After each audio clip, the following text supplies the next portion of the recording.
Hai, jumpa lagi dengan Jejak Donghua.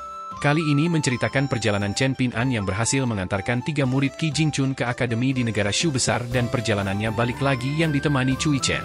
Bagaimanakah kisahnya? Mari kita ikuti. Di dalam halaman, wanita jangkung itu duduk di bangku batu, menatap langit dengan senyum lembut di wajahnya. Chen Ping'an duduk di samping roh pedang. Wanita jangkung itu mengayunkan tangannya ke udara, dan bilah pedang tua yang telah tergantung di bawah jembatan itu selama bertahun-tahun yang tak terhitung jumlahnya muncul dalam genggamannya. Mengingat ada perubahan keadaan, aku harus membuat beberapa penyesuaian pada rencanaku sendiri. Perjanjian 100 tahun kita tidak akan berubah, tetapi mulai sekarang, aku akan mempercepat penajaman bilah pedang, berusaha mengembalikannya sebagian besar ke keadaan semula dalam waktu 60 tahun. Ini berarti bahwa bongkahan platform pembantai naga yang kau bawa tidak akan cukup. Bahkan, itu tidak akan cukup. Chen Ping'an sangat bingung mendengar ini. Jika ingatannya benar, dia telah membawa bongkahan kecil dari platform pembantai naga yang tiba-tiba muncul di halamannya ke bengkel pandai besi. Senyum tipis muncul di wajah wanita jangkung itu saat dia berkata, "Apakah kamu masih ingat saat kamu bermimpi jatuh ke sungai bersama keranjang di punggungmu saat duduk di jembatan? Aku telah mengambil bongkahan platform pembantai naga itu saat itu, dan apa yang kamu pikir sebagai bongkahan platform pembantai naga itu tidak lebih dari batu biasa yang telah aku buat ilusi. Yah, kurasa tidak tepat untuk menyebutnya batu biasa. Sebaliknya, itu adalah kerikil empedu ular dengan kaliber tertinggi, yang cukup untuk mengubah reptil kecil menjadi reptil besar. Untuk mempersingkat 100 tahun menjadi 60 tahun, aku setidaknya harus menghabiskan bongkahan besar platform pembantai naga di pegunungan itu. Mungkin aku tidak perlu menghabiskan seluruh tebing, tetapi aku pasti akan menghabiskan sebagian besarnya. Meski begitu, itu bukan sesuatu yang perlu kamu khawatirkan. Aku punya cara untuk membuat semua orang tidak menyadari fakta bahwa aku menggunakan platform pembantai naga, dan jika yang terburuk terjadi, aku hanya perlu memberikan beberapa kitab suci rahasia kepada para kultivator militer dari kuil Angina Salju dan True Martial Mountain sebagai kompensasi. Mereka tidak akan merasa diperlakukan tidak adil, saya rasa ada kemungkinan besar mereka akan menangis karena gembira." Chen Ping'an merasa seolah-olah sedang mendengarkan cerita fiksi, dan dia tidak menanggapi apa yang didengarnya. Wanita jangkung itu mengulurkan tangannya ke langit, dan daun teratai putih bersih itu muncul dalam genggamannya. Karena keterlibatan sarjana miskin itu dan fakta bahwa pedangmu itu agak aneh, daun teratai ini tidak akan bisa bertahan lebih lama, dan itulah salah satu alasan mengapa saya terburu-buru untuk kembali. Alasan lainnya adalah sarjana itu berjanji kepadaku bahwa kamu tidak akan terlibat dengan masalah yang menyangkut Cui Chen. Dia akan melakukan perjalanan ke klan Yingin Chen terlebih dahulu, dan setelah berunding dengan mereka, dia akan pergi ke barat. Karena itu, mulai sekarang, lakukan saja apa yang dia katakan dan fokuskan usahamu hanya untuk membawa anak-anak itu ke akademi di negara Sui besar. Dengan Cui Chen dan seniman bela diri tingkat 6, Yulu, yang menemani kita, aku yakin bahwa bahkan jika kau kehabisan ki pedang, kau akan mampu menghadapi bahaya apapun yang menghadangmu." Alisnya kemudian sedikit berkerut karena khawatir saat dia melanjutkan, "Namun, begitu kita sampai di akademi di negara Sui besar, aku harus tetap di sana selama 60 tahun ke depan dan aku tidak akan bisa pergi selama waktu itu. Kalau tidak, semua usahaku sebelumnya bisa sia-sia. Kau harus memastikan bahwa kau tidak mati dan terus membuat kemajuan yang stabil dalam kultivasimu, dan itu akan sedikit sulit. Aliang pernah mengatakan kepadaku bahwa begitu seseorang mencapai tingkat ketiga, terlepas dari apakah mereka seorang seniman bela diri atau pemurni Qi, mereka akan siap untuk mencoba perjalanan solo melintasi suatu negara," kata Chen Ping'an. "Selama mereka tidak pergi mencari kematian, mereka seharusnya baik-baik saja dalam kebanyakan situasi. Pada tingkat kelima atau keenam, seseorang akan dapat menjelajahi setengah dari seluruh benua, selama mereka tidak mengambil risiko yang tidak semestinya dan menjelajah ke daerah yang terkenal berbahaya, atau mencoba berperan sebagai pahlawan dan mengejar entitas jahat. Selama seseorang menahan diri dari melakukan hal-hal ini, mereka seharusnya dapat bertahan hidup dengan baik. Namun, jika seseorang menghadapi semacam bencana tak terduga yang mengakibatkan kematian mereka, maka mereka hanya dapat menyalahkan nasib buruk mereka.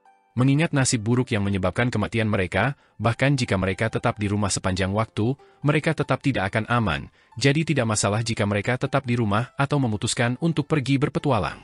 Roh pedang itu mengangguk dengan ekspresi senang saat dia berkata, "Aku senang kau berpikir seperti ini. Beginilah seharusnya. Jika kau selalu ragu-ragu dan penakut, tidak mungkin kau akan bisa membuat kemajuan substansial dalam kultivasi." Ekspresi penasaran tiba-tiba muncul di wajahnya, dan matanya sedikit menyipit saat dia bertanya, "Aku sudah akan pergi sekarang, jadi mengapa kau masih belum bertanya padaku bagaimana kau bisa memastikan kelangsungan hidupmu sendiri? Hidup kita saling terkait, Jadi tidakkah kau penasaran mengapa aku belum membantumu memperbaiki jembatan keabadianmu sehingga kau dapat memulai jalur kultivasi? Tentu saja ini tidak terlalu banyak untuk Anda tanyakan, tidak peduli dari sudut pandang mana Anda melihatnya. Saya memang berpikir untuk menanyakan pertanyaan-pertanyaan ini tadi malam sebelum tidur, tetapi saya menahan diri pada akhirnya, Chen Ping'an mengakui dengan jujur. Mengapa begitu? Tanya roh pedang. Ekspresi serius muncul di wajah Chen Ping'an saat dia menjawab, bukannya saya terlalu malu untuk bertanya. Ini adalah sesuatu yang menyangkut kelangsungan hidup saya, jadi tidak peduli seberapa malunya saya, tidak mungkin saya akan menahan diri untuk tidak menanyakan pertanyaan-pertanyaan itu jika saya menganggapnya perlu. Alasan mengapa aku memilih tidak untuk bertanya adalah karena aku selalu percaya pada ajaran Pak Tua Yao. Dia adalah setengah guruku selama aku menjadi murid pembuat tembikar, dan dia pernah berkata padaku. Roh pedang memotong perkataan Chen Ping'an saat dia mengangguk dan berkata, aku tahu apa yang akan kau katakan. Aku melihat dan mendengar apa yang dia katakan dalam ingatanmu itu, dan itu memang kutipan yang sangat menarik. Dia kemudian menjadi sedikit gelisah saat dia berdiri dan melanjutkan, tahukah kau mengapa ada konsep, melihat melalui fasad, di antara kalian manusia? Ini adalah konsep yang nyata, tetapi di antara manusia, itu adalah sesuatu yang terkait dengan takdir, jadi bahkan jika mereka mengubah nama mereka, itu semua tercakup dalam aturan yang menyeluruh, jadi itu sebagian besar tidak penting. Namun, apapun yang menyangkut jembatan keabadian seseorang atau mengubah banyak titik akupuntur dalam tubuh seseorang adalah masalah yang sangat penting. Kultivasi itu sendiri adalah sesuatu yang bertentangan dengan tatanan alam sejak awal. Dengan kata lain, kultivasi adalah sesuatu yang menentang Dao surgawi. Ketika pemurni Qi berbicara tentang pencapaian Dao, mereka mencoba membuktikan bahwa Dao agung mereka dapat membuat Dao surgawi menundukkan kepalanya. Surga ingin saya menjalani siklus alami kelahiran, penuaan, penyakit, dan kematian, tetapi saya akan menentangnya dengan mencapai tubuh abadi yang akan memberi saya kebebasan abadi. Pada dasarnya, Anda memaksa para dewa untuk tunduk pada keinginan Anda dan mengakui keabadian Anda, jadi itu jelas akan menjadi usaha yang sangat sulit. Jika membangun jembatan keabadian itu mudah, maka klan pembudidaya yang tak terhitung jumlahnya akan dipenuhi dengan keturunan yang abadi. Sedikit kekecewaan muncul di mata Chen Ping'an, tetapi yang melegakan roh pedang itu, dia tidak menunjukkan kesedihan atau pesimisme setelah mendengar semua ini. Senyum tipis muncul di wajahnya saat dia melanjutkan, hal terpenting bagimu saat ini adalah menyempurnakan tubuhmu dan membangun fondasi yang baik. Itu adalah sesuatu yang hanya akan menguntungkanmu di kemudian hari. Kalau tidak, akan sangat memalukan bagimu jika kau bahkan tidak bisa mengangkat pedang setelah aku selesai mengasahnya. Jangan berpikir bahwa mengangkat pedang akan menjadi tugas yang mudah. Di dalam gulungan sarjana miskin itu, dia memberimu ilusi bahwa kau adalah seorang kultivator tingkat ke-10.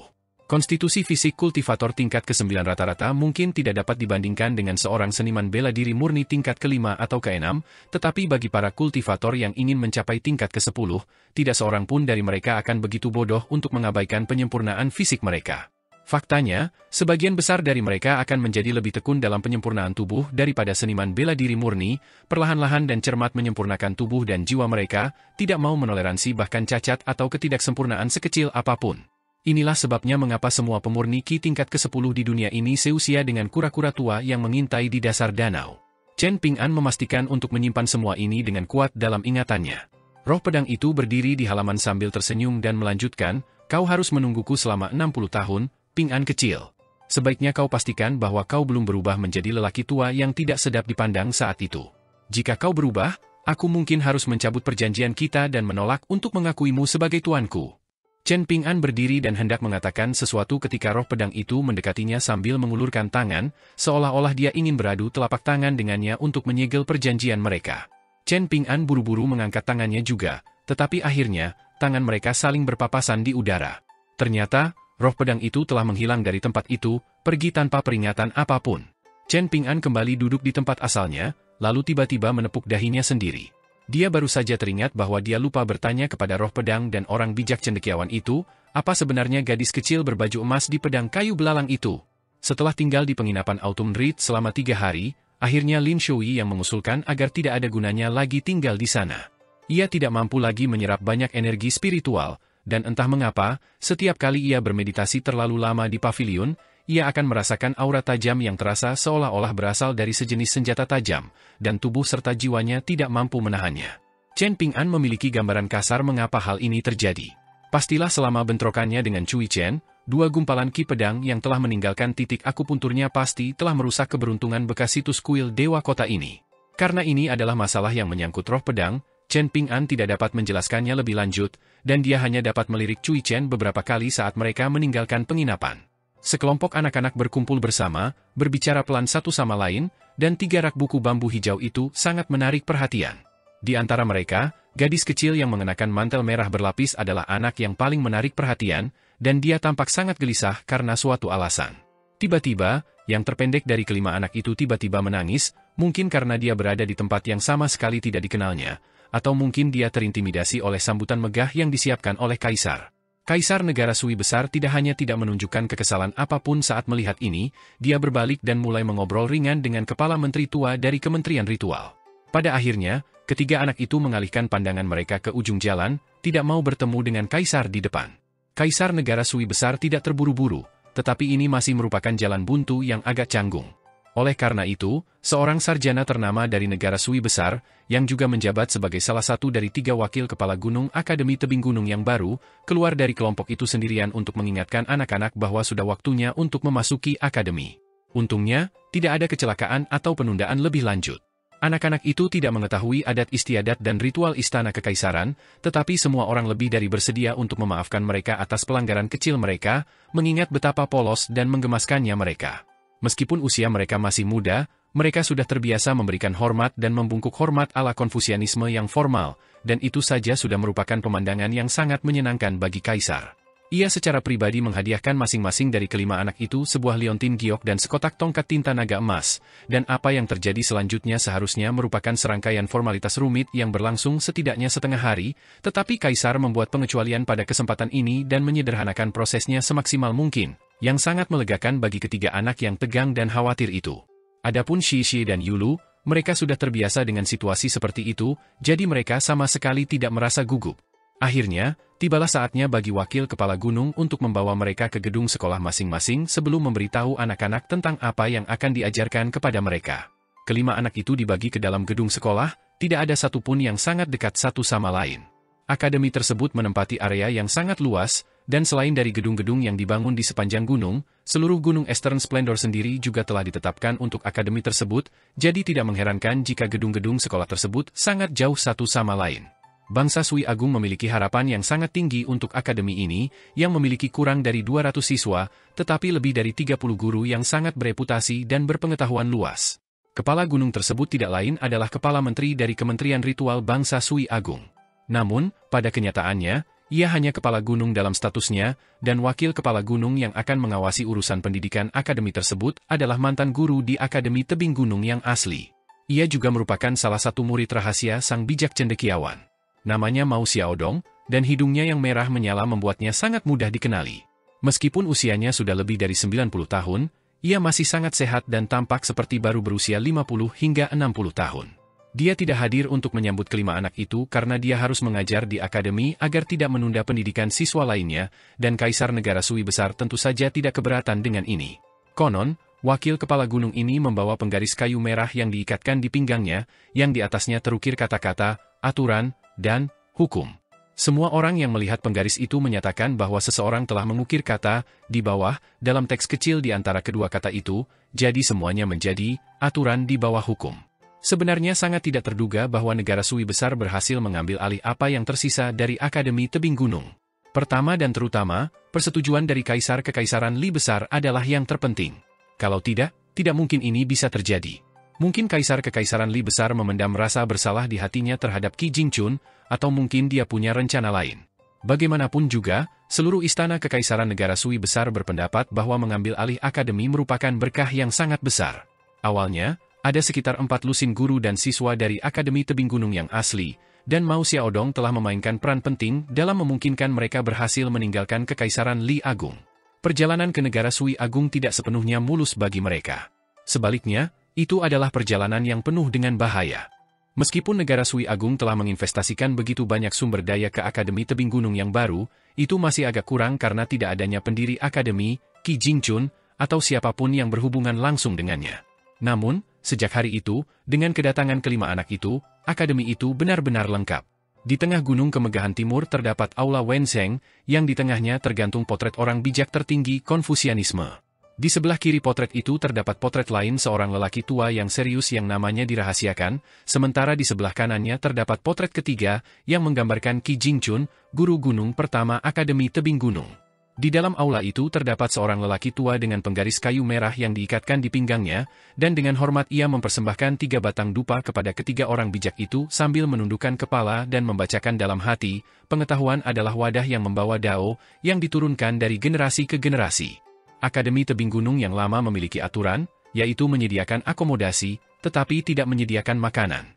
Oleh karena itu, saat Akademi Tebing Gunung berada di Kekaisaran Li Besar, banyak siswa akademi yang berasal dari latar belakang miskin akan mendapatkan uang untuk makan dengan membantu akademi membuat salinan kitab suci. Aturan ini tidak dihapuskan oleh Akademi Tebing Gunung yang baru, tetapi sekarang jauh lebih lunak. Saat ini, mayoritas siswa Akademi Tebing Gunung adalah anak-anak lokal asli negara Sui Besar. Karena ini adalah kelompok siswa pertama, Istana Kekaisaran Negara Sui Besar telah memilih untuk menerima siswa dari sekitar. Oleh karena itu, hampir semuanya berasal dari klan kaya dan berkuasa di negara Sui Besar, jadi mereka tidak kekurangan uang. Selain itu, akademi menyediakan banyak manfaat bagi siswa baru ini, dan hanya buku-buku gratis, kuas, tinta, jubah Konfusianisme, dan semua hal lain yang disediakan oleh akademi secara gratis sudah merupakan jumlah kekayaan yang mencengangkan. Li Huai adalah anak bungsu dari 5 bersaudara, dan setelah sampai di asramanya, dia menemukan bahwa asrama itu benar-benar kosong karena semua siswa yang berbagi asrama yang sama dengannya masih menghadiri pelajaran mereka. Setelah menangis sejadi-jadinya di kaki gunung, Li Huai berjongkok di tanah dan mulai terisak-isak lagi. Ia merasa sangat kasihan pada dirinya sendiri, merasa seolah-olah ia telah kehilangan kedua orang tuanya dan teman-temannya, dan lengan baju barunya berlumuran air mata dan ingus berulang kali. Akhirnya, Li Huai membuka rak bukunya sambil terus menangis, dan baru setelah mengenakan sepasang sandal jerami itu ia merasa sedikit lebih baik. Akan tetapi, ia kemudian khawatir bahwa siswa lain akan memandang rendah dirinya, jadi ia mengenakan sepatu bot barunya lagi, dan ia mengulangi proses itu beberapa kali, sambil menangis sepanjang waktu. Dia sudah memutuskan untuk menjadikan Chen Ping'an sebagai paman juniornya, tetapi dia tidak sempat memanggilnya seperti itu sebelum mereka berpisah, dan dia tidak bisa menahan diri untuk tidak mengenang semua hal baik yang telah dilakukan Chen Ping'an untuknya. Sementara itu, setelah meletakkan rak bukunya, Lin Shui keluar dari asramanya sendiri untuk berjalan-jalan. Masih ada ekspresi agak dingin di wajahnya, dan dia berjalan dengan langkah kaki yang tegas dan tegas saat dia tiba di sebuah perpustakaan kitab suci. Karena perpustakaan itu baru dibangun, masih mengeluarkan sedikit aroma kayu. Dalam perjalanan ke sini, dia selalu dapat mendengar suara yang familiar dari bagian-bagian buku yang dibacakan, dan tampaknya ada lebih banyak siswa di sini daripada di sekolah di kota kecil itu. Lin Shui menarik napas dalam-dalam sebelum melangkah masuk ke perpustakaan kitab suci. Dia telah mendengar bahwa dia dapat membaca banyak buku di sini tanpa harus mengeluarkan 1 koin tembaga pun. Tiba-tiba, Lin Shui dilanda rasa sedih. Jika Chen Ping'an yang pelit itu tetap bersama mereka, dia pasti akan mendorong mereka untuk membaca lebih banyak buku dari perpustakaan. Menurut logikanya, bisa membaca buku secara gratis sama saja dengan menghasilkan uang. Adapun Li Baoping, dia duduk di asramanya yang sepi, dan setelah membuka rak bukunya, dia mengeluarkan surat yang ditulis Chen Ping'an untuknya. Surat itu sangat panjang, dan di dalamnya dia diberitahu bahwa Chen Ping'an akan pulang, bahwa Chen Ping'an akan memberitahu keluarganya bahwa dia aman dan sehat, dan bahwa Chen Ping'an pasti akan memberitahu kakak laki-lakinya bahwa dia sangat patuh dan teliti selama perjalanan. Chen Ping'an juga memberitahu Li Baoping bahwa dia telah melubangi koin tembaga beraroma emas dan memasukkan seutas tali merah melalui lubang itu sehingga Li Baoping dapat mengenakan koin itu di lehernya. Li Baoping memperingatkannya untuk tidak kehilangan koin itu dan mengatakan kepadanya bahwa jika dia sangat membutuhkan uang, dia dapat menjualnya dengan perak. Surat itu juga mengatakan bahwa Chen Ping'an telah menyiapkan liontin giok untuk masing-masing dari ketiga anak itu sebagai hadiah perpisahan, dan kata-kata Baoping, Shu Yi, dan Huayin telah diukir di atasnya. Dia berkata bahwa hal itu tidak banyak membantu mereka selama perjalanan, jadi dia bersikeras agar mereka setidaknya menerima hadiah ini darinya, dan jika mereka merasa liontin giok itu terlalu tidak sedap dipandang dan memalukan untuk dikenakan, maka mereka bisa menyembunyikannya di suatu tempat. Dia berkata bahwa Li Huai sangat pemalu dan menakutkan, jadi Li Baoping harus lebih sering bermain dengannya dan memastikan bahwa dia tidak diganggu oleh siapapun di akademi. Sedangkan untuk Lin Shui, kepribadiannya cukup dingin dan menyendiri, jadi Chen Ping'an mendorong Li Baoping untuk tetap berhubungan dengannya secara teratur sehingga ikatan mereka tidak melemah. Dia berkata bahwa Yulu adalah seniman bela diri yang kuat, dan Shi juga seorang kultivator, jadi jika terjadi perkelahian fisik, dia memperingatkan Li Baoping untuk tidak menyerang di garis depan. Sebaliknya, dia harus meminta bantuan mereka, dan dia tidak perlu khawatir berutang budi kepada mereka karena paman juniornya akan membalas budi mereka di masa depan. Selain itu, batu asah yang bernama Panggung Pembantai Naga itu telah ditinggalkan oleh Chen Ping'an di rak bukunya, dan dia memperingatkannya untuk selalu pergi ke tempat sepi sebelum mengasah pedangnya agar dia tidak menakuti teman-teman sekolahnya. Ada juga labu perak kecil yang harus dia simpan dengan aman. Akhirnya, Chen Ping'an meminta maaf karena tidak menemani mereka ke akademi dan pergi tanpa mengucapkan selamat tinggal terlebih dahulu. Mereka telah menempuh perjalanan sejauh ini, tetapi dia tidak dapat melihat perjalanan itu sampai akhir, dan untuk itu, dia merasa sangat menyesal. Ia mendorong mereka untuk tetap aman dan bekerja keras dalam studi mereka sehingga ketika mereka semua membangun reputasi yang gemilang untuk diri mereka sendiri, ia akan dapat membanggakan kepada semua orang bahwa ia mengenal Li Baoping, Li Huai, dan Lin Shuyi secara pribadi. Saat Li Baoping membaca surat itu, air mata mulai mengalir di pipinya sebelum jatuh ke surat itu seperti hujan musim gugur yang melambangkan kesedihan karena perpisahan. Dia tidak menangis terseduh-seduh, tetapi hatinya masih dipenuhi kesedihan, dan dia dengan keras kepala menghukum dirinya sendiri untuk berhenti menangis. Kalau tidak, jika pamannya yang lebih muda melihatnya seperti ini, hatinya akan hancur. Di jalan lebar di ibu kota negara Sui besar, Cui Chen mengoceh tanpa henti sambil tersenyum dan bertanya, jika kamu tidak mau berpisah dengan mereka, lalu mengapa kamu menyelinap pergi tanpa memberitahu mereka? Jelas bahwa dia menaburkan garam ke luka Chen Ping'an. Setelah lama menoleh ke akademi, Chen Ping'an berbalik dan melangkah pergi dengan ekspresi tenang di wajahnya. Kau paman junior mereka, bukan? Apa kau tidak takut mereka akan diganggu di akademi? Kalau itu terjadi, tidak akan ada yang membela mereka, kata Cui Chen, sementara Chen Ping'an tetap diam saja. Ibu kota negara Sui besar itu sangat besar, dan mereka berdua akhirnya bisa keluar dari gerbang kota tepat sebelum jam malam tiba. Cui Chen memegang sebotol anggur di tangannya yang akan diteguknya sedikit demi sedikit sambil berjalan, dan bahkan setelah keluar dari kota, tampaknya botol itu masih belum kering. Tiba-tiba, sekelompok kavaleri elit bergegas keluar melalui gerbang kota sebelum mengejar keduanya, yang dipimpin oleh Pangeran Gao Xuan dari negara Sui besar. Kali ini, dia tidak ditemani oleh kedua lelaki tua itu, dan setelah turun dari kudanya, dia tiba di samping Chen Ping'an dengan ekspresi tidak senang ketika dia bertanya, apakah kamu lupa tentang kompensasi yang aku berutang padamu? Aku akan merasa sangat bersalah jika kamu pergi begitu saja. Chen Ping'an tersenyum ketika dia berkata, jika tidak terlalu merepotkan, tolong jaga anak-anak itu untukku. Itu akan menjadi kompensasi yang lebih dari cukup. Chen Ping'an agak terkejut mendengar ini, lalu menarik tangannya sambil mengangguk sebagai jawaban. Baiklah. Gao Xuan tidak membuang waktu lagi saat ia kembali ke atas kudanya, lalu membungkuk sehingga matanya tetap sejajar dengan mata Chen Ping'an, dan senyum cerah muncul di wajahnya saat ia berkata, ini perjalanan pulang yang panjang, jadi aku menyiapkan kereta kuda untukmu. Keretanya akan segera tiba. Jika kau lebih suka berjalan kaki, kau dapat menjual kereta itu untuk mendapatkan uang, tetapi jangan menjualnya terlalu murah. Paling tidak, harganya 700 hingga 800 tael perak. Setelah itu, Gao Xuan berangkat secepat ia tiba, berpacu kembali ke kota dengan tim kavaleri elitnya, menarik banyak perhatian dari orang-orang yang lewat di jalan resmi. Chen Ping'an dan Cui Chen melanjutkan perjalanan, dan Cui Chen bertanya, kau pasti sangat bingung mengapa seorang pangeran yang terhormat bersikap begitu ramah dan bersahabat padamu, bukan? Aku memang bingung, tetapi karena aku tidak dapat menemukan jawabannya, tidak ada gunanya memikirkan masalah ini, jawab Chen Ping'an. Namun, Cui Chen tidak mau melupakan topik itu, dan dia menjelaskan, sebenarnya tidak terlalu rumit. Gao Xuan adalah seorang pangeran, dan negara pengadilan kuning adalah negara cabang dari negara Sui besar. Selain itu, negara Sui besar pasti memiliki mata-mata di Kekaisaran Li besar, jadi aku yakin dia tahu apa yang terjadi sepanjang perjalanan dari Kekaisaran Li besar ke Akademi Tebing Gunung. Selain itu, Baoping dan yang lainnya jauh lebih penting daripada yang dapat mereka bayangkan, dan itulah sebabnya dia berusaha keras untuk bersikap ramah padamu. Intinya, ini adalah investasi jangka panjang, dan bahkan jika tidak membuahkan hasil, dia tidak akan kehilangan apapun. Cui Chen mengerutkan bibirnya sambil melanjutkan, jika Kaisar Kekaisaran Li Agung saat ini adalah kaisar lain dalam sejarah kekaisaran, dan jika guru gunung Akademi Tebing Gunung adalah guru gunung lain selain Qi Jingchun, maka akademi itu akan mati di tempat berdirinya, seperti pohon tua yang layu yang disambar petir. Tentu saja, sungguh mengagumkan bahwa bangsa Sui besar memiliki keberanian untuk mengambil alih Akademi Tebing Gunung, dan Kaisar Kekaisaran Li besar memiliki perasaan yang agak campur aduk tentang semua ini. Anda mungkin tidak percaya ketika saya mengatakan ini, tetapi sebelum kejatuhannya, Kekaisaran Lehu tempat Yulu dan Shishi berada dulunya adalah negara nomor 1 yang tak terbantahkan di wilayah utara benua botol berharga timur. Namun, Hanya ada 3 musuh yang layak di mata Kaisar Kekaisaran Li Besar, dan Kaisar Kekaisaran Lehu bukanlah salah satunya. Sebaliknya, Kaisar Negara Sui Besar, negara yang sedikit lebih rendah dari Kekaisaran Lehu di masa lampau, mengklaim salah satu dari 3 tempat itu. Sementara Cui Chen mengungkapkan semua rahasia ini, Chen Ping'an sibuk berganti sandal jerami, dan Cui Chen merasa agak sedih, seolah-olah dia sedang berbicara dengan dinding tanah. Guru, bisakah Anda menenun sepasang sandal jerami untukku juga?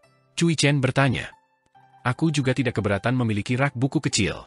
Chen Ping'an dengan hati-hati menyimpan sepasang sepatu bot itu, lalu mengangkat keranjang bambunya kembali ke punggungnya sambil menggerutu, mengenakan sandal jerami tidak dimaksudkan untuk bersenang-senang.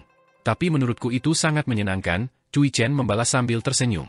Chen Ping'an terus berjalan di sepanjang jalan resmi, menatap lurus ke depan sambil bertanya, apakah membaca buku menyenangkan? Untuk pertama kalinya setelah sekian lama, Cui Chen terdiam setelah mendengar pertanyaan ini. Raut ragu muncul di wajahnya saat ia mengikatkan botol anggurnya kembali ke pinggangnya, lalu mengaitkan jari-jarinya di belakang kepala sambil menjawab, aku tidak pernah merasa membaca buku itu menyenangkan. Setelah berjalan cukup lama, Chen Ping'an berbalik untuk melihat kembali tembok kota yang megah di ibu kota negara Sui Besar di bawah sinar terakhir cahaya senja. Cui Chen terdiam cukup lama, tetapi ia tiba-tiba tertawa terbahak-bahak saat melihat ini. Haha, aku tahu kau tidak akan bisa menolaknya. Chen Ping'an tidak menghiraukan ejekan Cui Chen saat ia bertanya dengan ekspresi serius, haruskah aku tinggal di akademi selama beberapa hari? Paling tidak, aku seharusnya memastikan semuanya beres sebelum aku pergi, kan? Cui Chen benar-benar terkejut dengan pertanyaan ini, dan dia merenungkannya sejenak sebelum menjawab, menurutku tidak ada bedanya apakah kamu pergi cepat atau lambat. Chen Ping'an melirik Cui Chen dengan pandangan meremehkan, dan ekspresinya pada dasarnya berkata, yah, itu jawaban yang tidak berguna. Cui Chen merasa sedikit sedih, dan ekspresi cemberut muncul di wajahnya saat dia berkata, saya melakukan yang terbaik untuk meringankan kesedihan Anda, guru. Tentunya Anda tidak perlu menatap saya seperti itu. Chen Ping'an melirik botol anggur yang diikatkan di pinggang Cui Chen, lalu dengan cepat menarik pandangannya dan menghela napas pelan sebelum mempercepat langkahnya. Ekspresi Cui Chen tetap tidak berubah, tetapi jauh di lubuk hatinya, dia tercengang. Bahkan Chen Ping'an terkadang ingin minum anggur? Ah, begitu. Anak muda itu sudah tahu rasa kesedihan.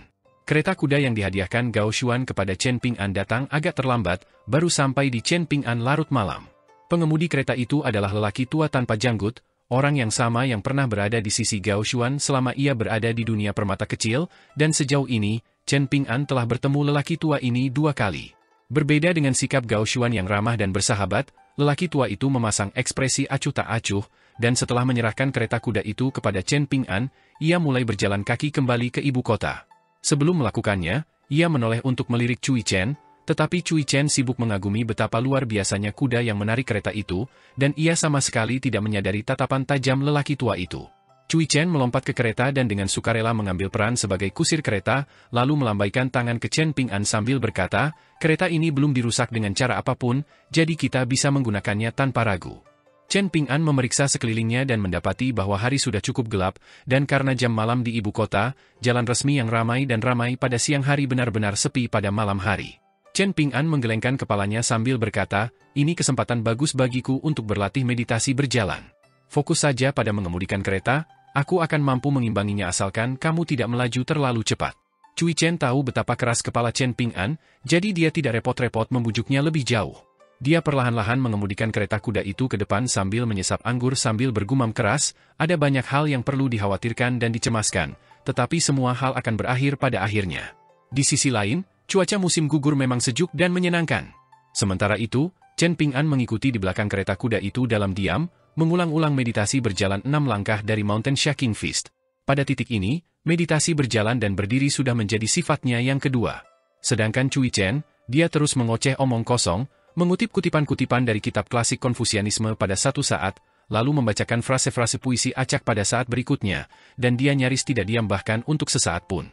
Chen Ping'an akhirnya mengembuskan napas dan berhenti dalam meditasi berjalannya, lalu menyatakan, saya akan beristirahat di dalam kereta. Baru setelah memasuki kereta dan meletakkan keranjang di punggungnya, Chen Ping'an menyadari bahwa ada tumpukan kecil toples dan botol kecil di sudut. Namun, karena gelapnya tempat itu, dia tidak dapat melihat apa isi toples-toples itu. Cui Chen tersenyum sambil menjelaskan, ada beberapa toples anggur berkualitas, beberapa pil untuk kultivasi dan pemulihan cedera, dan bahkan beberapa alat rias. Tiba-tiba, Chen Ping'an bertanya, kamu pasti kenal Aliang, kan? Dia pernah menyanyikan lagu yang sama tentang keledai tua yang tidak pernah ditungganginya. Ekspresi Cui Chen sedikit berubah setelah mendengar ini, dan dia menjawab, aku kenal Liang sejak lama sekali, bahkan lebih awal dari Qi Jingchun, dan tentu saja jauh lebih awal dari orang-orang seperti Ma Jian dan Mao Xiaodong. Dulu ketika aku minum dengan Liang, mereka berdua mungkin hanya sepasang anak kecil yang sedang bermain lumpur di suatu tempat. Malam itu bulan bersinar terang dan sedikit bintang, dan sedikit kesedihan muncul di wajah Cui Chen saat angin malam bertiup di rambutnya. Setelah meninggalkan kampung halaman, itu sebagai guruku dengan marah. Saat itu, cendekiawan tua itu tidak begitu terkenal, dan ajarannya dianggap sesat, jadi aku adalah murid pertamanya.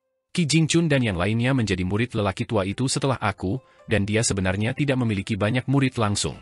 Gaya mengajarnya adalah dengan bersikeras menyampaikan pengetahuan sedetail mungkin. Kadang-kadang, ada konsep sederhana yang dapat dengan mudah dijelaskan dalam beberapa kalimat, tetapi dia akan membicarakannya selama berhari-hari, jadi dia tidak punya waktu dan tenaga untuk menjaga terlalu banyak murid di sekitarnya. Ia memiliki lebih banyak pengikut yang hanya namanya saja, dan bagi mereka yang bersedia merendahkan diri dengan menyebut diri mereka sebagai anjing piaraan sang bijak cendekiawan, jumlahnya terlalu banyak untuk dihitung. Liang bertemu dengan cendekiawan tua itu bahkan lebih awal daripada aku. Awalnya, niat Liang sebenarnya adalah untuk menghajar cendekiawan tua itu, tetapi ia bukan cendekiawan tua biasa. Sebaliknya, gaya bicaranya tak tertandingi. Ada perdebatan antara tiga ajaran, Konfusianisme, Buddhisme, dan Taoisme, yang diadakan setiap 60 tahun sekali, dan itu adalah peristiwa paling berbahaya di bawah langit yang tak tertandingi. Tokoh-tokoh cemerlang yang tak terhitung jumlahnya dalam tiga ajaran telah terpikat ke jalan yang tidak ortodoks selama perdebatan ini, akhirnya dipandang sebagai bidah dalam ajaran mereka sendiri. Semakin dihormati dan dipuja orang-orang itu dulunya, semakin dicela dan dikutuk mereka setelah pertobatan mereka. Sebelum berpaling dari guru saya dengan percaya diri mengungkapkan wawasan saya sendiri tentang Konfusianisme selama perdebatan untuk tujuan membantu. Lupakan saja, hanya orang tua yang sudah tua yang berbicara tentang kejayaan mereka sebelumnya. Sarjana tua itu adalah satu-satunya orang dalam sejarah yang berpartisipasi dalam 2 edisi perdebatan berturut-turut, dan yang terpenting, dia menang pada kedua kesempatan itu, tetapi itu cerita untuk lain waktu. Yang perlu Anda ketahui sekarang adalah bahwa saat itu, sungguh tidak berlebihan untuk mengatakan bahwa sarjana tua itu sama sekali tidak tertandingi di bawah langit. Dia disebut sebagai pemimpin suatu ajaran, bulan di antara bintang-bintang, dan jika seseorang bukan seorang sarjana, tidak mungkin mereka dapat memahami kecemerlangannya. Kalau tidak, menurut Anda mengapa orang tua itu dihormati di kuil-kuil Konfusianisme, meskipun dia mendapatkan gelar kehormatan yang signifikan selama ujian kekaisaran? Negara kecil tempat asal sarjana tua itu pada dasarnya memohon padanya untuk menerima gelar kehormatan dengan prestise yang belum pernah ada sebelumnya, tetapi sarjana tua itu dengan tabah menolaknya. Kenyataannya, dia sedang menyusun rencana. Bagaimanapun, tidak perlu banyak bicara sama sekali sebelum Liang benar-benar terhanyut oleh kata-kata sarjana tua itu, dan kedua musuh bebuyutan itu menjadi sahabat karib. Sejak saat itu, status sarjana tua itu semakin meningkat, sementara basis kultivasi Liang semakin menanjak, dan mereka berdua selalu berhubungan baik satu sama lain. Di antara murid-murid sarjana tua itu, Liang memiliki hubungan yang paling dekat denganku, Qi Jingchun, dan murid lain dengan nama keluarga Zuo. Liang telah melakukan banyak hal untuk kita bertiga. Khususnya, demi Qi Jingchun dan orang dengan marga Zuo, dia telah melancarkan banyak pertempuran epik sepanjang masa. Senyum kenangan muncul di wajah Cui Chen, dan dia melanjutkan, setiap kali Liang kembali kepada kita setelah salah satu pertempuran epiknya, dia akan menyombongkan diri dengan mengatakan hal-hal seperti, wah, aku benar-benar hebat, atau, ketika aku menghancurkan sekte itu hari ini, semua bidadari di sana memiliki bintang di mata mereka dan ingin memakanku hidup-hidup. Lupakan saja, kalian masih terlalu muda untuk mengerti. Cui Chen menyesap anggur sambil mendesah, ada satu kualitas yang benar-benar mengagumkan dalam diri Liang, yaitu tidak seperti kami para sarjana, dia tidak pernah menyombongkan diri ketika berbicara. Setelah mengatakan begitu banyak, Cui Chen akhirnya tersenyum saat dia menyimpulkan, hanya itu yang ingin kukatakan. Seperti yang kau katakan, aku juga merasa jauh lebih baik sekarang. Chen Ping'an sudah memejamkan matanya untuk bermeditasi, tetapi jelas bahwa dia telah mendengarkan dengan saksama setiap kata yang diucapkan Cui Chen. Cui Chen memasang ekspresi tenang di wajahnya saat dia berkata, kita sudah saling membuka diri, tetapi itu tetap tidak mengubah fakta bahwa aku orang jahat, sementara kamu orang baik. Chen Ping'an membuka matanya sambil berkata, aku akan terus berlatih meditasi berjalan. Silakan, kata Cui Chen sambil tersenyum. Setelah itu, Chen Ping'an melompat turun dari kereta dan terus berlatih meditasi berjalan dalam diam. Senyum di wajah Cui Chen berangsur-angsur memudar, dan dia menghabiskan sisa anggur di botolnya sambil ekspresi bingung muncul di wajahnya. Dia bergumam pada dirinya sendiri, "Chen Ping'an, apakah kamu tidak tahu bahwa orang sepertimu juga menakutkan di mata banyak orang?" "Aku mendengarnya," seru Chen Ping'an dari belakang kereta. Cui Chen tertawa terbahak-bahak. "Kamu memiliki pendengaran yang luar biasa, guru. Seperti yang diharapkan dari seniman bela diri yang sangat berbakat seperti dirimu. Tidak akan lama lagi sebelum kamu sepenuhnya tak terkalahkan dan menyatukan seluruh dunia di bawah benderamu." "Terima kasih," gerutu Chen Ping'an dengan nada sarkastis. Dalam perjalanan pulang, mereka melewati banyak lokasi yang indah. Kereta kuda dan kudanya telah dijual oleh Cui Chen dengan harga tinggi sebesar 1.500 tael perak, dan dengan uang tersebut, ia membeli sendiri sebuah rak buku yang indah, di mana ia memasukkan semua barang berharga yang awalnya ada di dalam kereta. Berbeda dengan perjalanan ke negara Sui besar, Chen Ping'an memiliki lebih banyak waktu luang untuk berlatih tinju pengguncang gunung selama perjalanan pulang, serta berlatih 18 perhentian. Selama tidak ada hujan lebat, ia akan berlatih 2 kali sehari, sekali di pagi hari dan sekali di malam hari. Ia melakukan meditasi jalannya dengan sangat lambat. Setiap kali mereka melewati gunung tinggi atau perairan yang luas, Cui Chen akan melafalkan ayat-ayat suci dengan keras, dan meskipun Chen Ping'an tetap diam pada saat-saat itu, ia akan selalu melafalkan ayat-ayat itu dalam hatinya bersama Cui Chen. Tidak seperti malam itu di jalan resmi di luar ibu kota negara Sui besar, mereka berdua tidak lagi terbuka dan berbicara terus terang satu sama lain. Sebaliknya, mereka seringkali tidak berbicara satu sama lain sepanjang hari, dan Cui Chen kadang-kadang akan menyelinap pergi. Saat kembali, suasana hatinya akan berubah tergantung pada hasil tamasyanya, dan Chen Ping'an tidak pernah bertanya kemana ia pergi atau apa yang telah dilakukan. Maka, mereka berdua melanjutkan perjalanan tanpa tergesa-gesa, dan musim gugur segera berganti menjadi musim dingin. Rute perjalanan pulang telah dipilih oleh Cui Chen, dan itu sama sekali berbeda dari yang mereka ambil untuk mencapai negara Sui besar, tetapi Chen Ping'an tidak keberatan dengan ini. Mereka berdua kadang-kadang akan menghadapi beberapa kejadian aneh dan menarik, yang mereka amati dari jauh, atau menemukan diri mereka berada tepat di tengah-tengah aksi tersebut. Meskipun Chen Ping'an telah menyelesaikan perjalanan dari Kekaisaran Li besar ke negara Sui besar, dia tetap tidak bisa tidak merasa bingung dengan beberapa kejadian ini. Suatu malam, mereka berdua sedang melakukan perjalanan di sepanjang danau besar di sebelah timur negara Sui besar. Di bawah sinar bulan, mereka melihat sepasang dewa yang anggun terbang di udara di kejauhan. Masing-masing dari mereka memegang rantai besi besar, yang dengannya mereka mengangkat batu besar seukuran gunung dari dasar danau, mengirimkan gelombang besar yang menyapu permukaan danau ke segala arah. Batu gunung itu diangkat ke udara, lalu dibawa ke sekte mereka. Cui Chen menjelaskan kepada Chen Ping'an bahwa ada banyak benda yang mengumpulkan saripati alami dari lingkungan tempat mereka berada, dan jika benda-benda ini ditemukan oleh sekte yang sedang berkultivasi, sekte tersebut seringkali akan mengirim orang untuk menyita benda itu dan membawanya kembali ke sekte tersebut untuk dijadikan artefak eksklusif yang membantu melestarikan kekayaan sekte tersebut. Cui Chen juga mengatakan bahwa sekte kultivasi ini sangat memperhatikan orang lain karena mereka memilih untuk melakukan operasi pada malam hari, dan mereka bersedia menghabiskan uang untuk membeli rantai saripati besi yang mahal. Sekte kultivasi rata-rata tidak akan mau repot-repot mengambil tindakan ini, dan mereka hanya akan membeli sejumlah besar rantai logam murah untuk pekerjaan itu. Jika rantai itu putus dan menjatuhkan gunung dalam perjalanan kembali ke sekte, otoritas setempat tidak akan berani meminta pertanggungjawaban sekte kultivasi bahkan jika itu menghancurkan pemukiman manusia dan mengakibatkan banyak kematian. Bahkan jika gunung itu jatuh ke kota besar, sehingga insiden itu tidak dapat dirahasiakan, masalah itu kemungkinan besar akan diselesaikan dengan pembayaran dari sekte pembudidaya yang menyinggung itu. Di pegunungan megah di perbatasan antara negara Sui besar dan negara Pengadilan Kuning, Chen Ping'an melihat sekawanan besar ikan mas. Namun, mereka berjalan di sepanjang jalan gunung, tampak baik-baik saja meskipun mereka kehabisan air. Cui Chen menjelaskan kepada Chen Ping'an bahwa ini adalah ikan mas penyeberangan gunung, dan mereka dapat bertahan hidup hingga setengah bulan di luar air.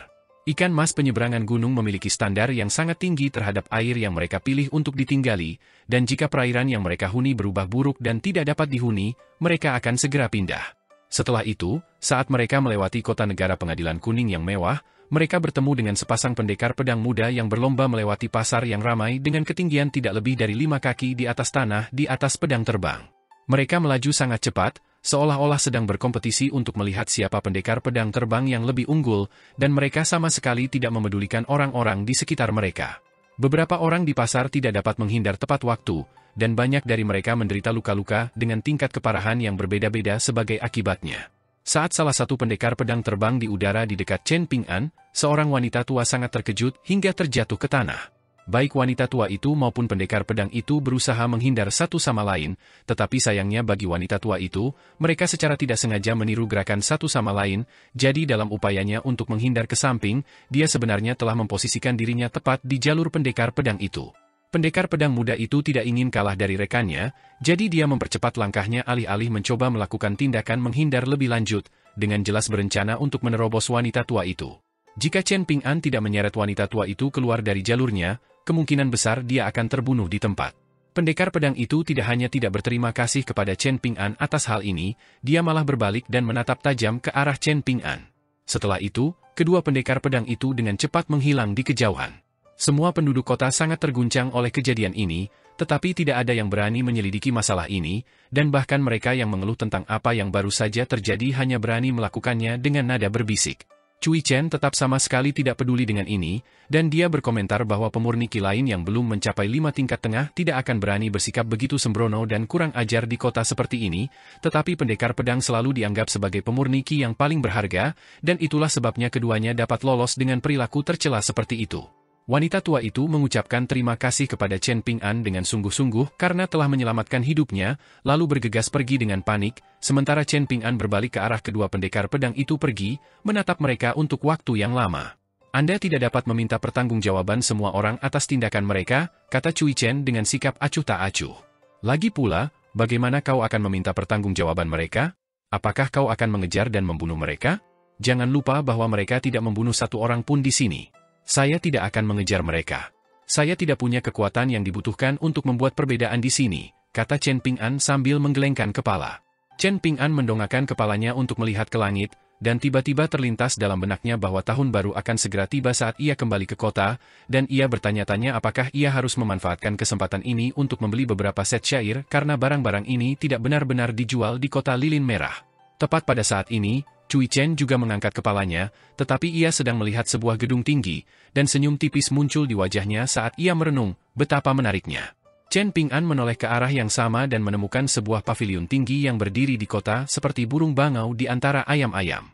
Sangat kontras dengan cuaca cerah di tempat lain di kota itu, kilatan petir dapat terlihat di balik awan gelap di atas gedung, dan seolah-olah hujan hanya turun di satu area kecil itu. Cui Chen menoleh ke Chen Ping'an sambil tersenyum dan berkata, ini adalah sesuatu yang harus kita tangani, Guru. Jika Anda tidak mau datang, maka saya akan pergi sendiri, dan Anda bisa menunggu saya di gerbang kota. Chen Ping'an tidak berhenti sejenak saat dia terus berjalan menuju gerbang kota, dan dia menjawab, jika Anda belum keluar saat jam malam tiba, maka saya akan pergi sendiri. Cui Chen buru-buru membungkuk sambil berseru, hati-hati, Guru. Setelah keluar dari gerbang kota, Chen Ping'an berdiri di samping jalan resmi yang ramai dan ramai untuk beristirahat. Ada sebuah kedai teh tak jauh dari sana, dan setelah ragu-ragu sejenak, Chen Ping'an membeli semangkuk teh, lalu duduk untuk meminumnya. Dia sangat jarang menyesali apapun, tetapi dia mulai menyesali telah meninggalkan ibu kota negara Sui besar begitu cepat. Seperti yang dikatakan Cui Chen, bagaimana jika ketiga anak itu diganggu oleh orang lain, dan dia tidak berada di sisi mereka untuk melindungi mereka. Chen Ping'an belum banyak melihat dunia, tetapi itu tidak berarti bahwa dia tidak melihat sisi baik dan buruk dari sifat manusia. Asuhannya cukup keras, dan dia terpaksa melakukan segala daya hanya untuk bertahan hidup. Akibatnya, dia tahu jauh lebih banyak tentang kesulitan hidup dan sisi buruk dari sifat manusia daripada Li Baoping, Li Huai, dan Lin Shuyi. Khususnya, melalui mendengarkan semua ocehan Cui Chen yang menyimpang sepanjang perjalanan ini, Chen Ping'an jadi menyadari sesuatu, hanya karena seseorang berada di posisi kekuasaan yang tinggi tidak berarti mereka cerdas, dan hanya karena seseorang banyak membaca tidak berarti mereka orang baik. Chen Ping'an terus menyeruput tehnya, dan diam-diam mengambil keputusan saat mengarahkan pandangannya ke arah tembok kota. Setelah melewati serangkaian jalan dan gang, Cui Chen akhirnya berhasil melacak perkebunan tempat paviliun itu berada.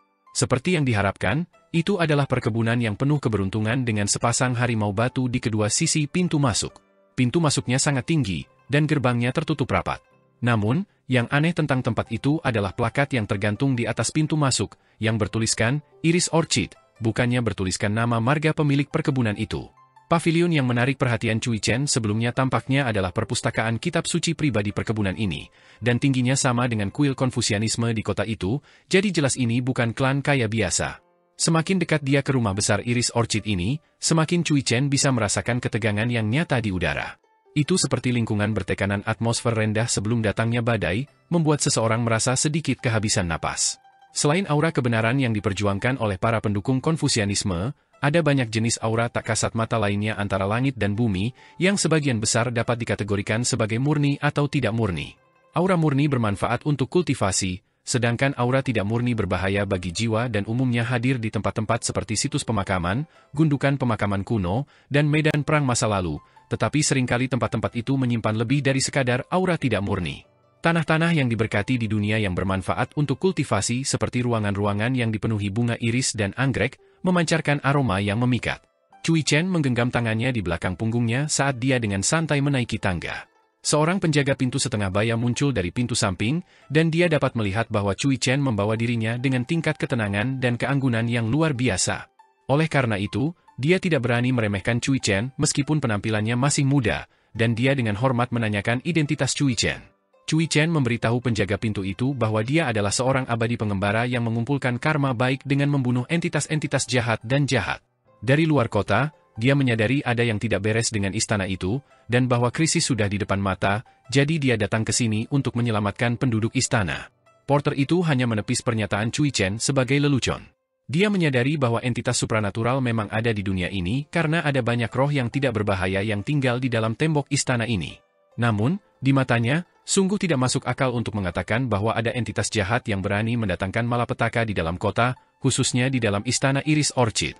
Semua orang di kota itu tahu bahwa kepala keluarga klan Chao yang tinggal di istana dan ketiga putranya adalah orang-orang abadi yang maha kuasa.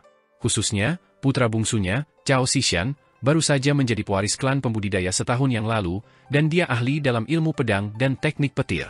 Jelas bahwa Cui Chen dianggap pembohong, tetapi dia tetap tidak peduli saat dia dengan sabar menjelaskan, Feng Shui di istanamu cukup bagus, dan perpustakaan kitab suci itu terletak di lokasi utama, yang pada dasarnya menjadikannya mata formasi. Selain itu, aku berasumsi bahwa banyak buku di dalamnya telah diberi segel secara pribadi oleh orang bijak dan bangsawan, jadi seiring waktu, mereka akan mulai mengumpulkan ki spiritual.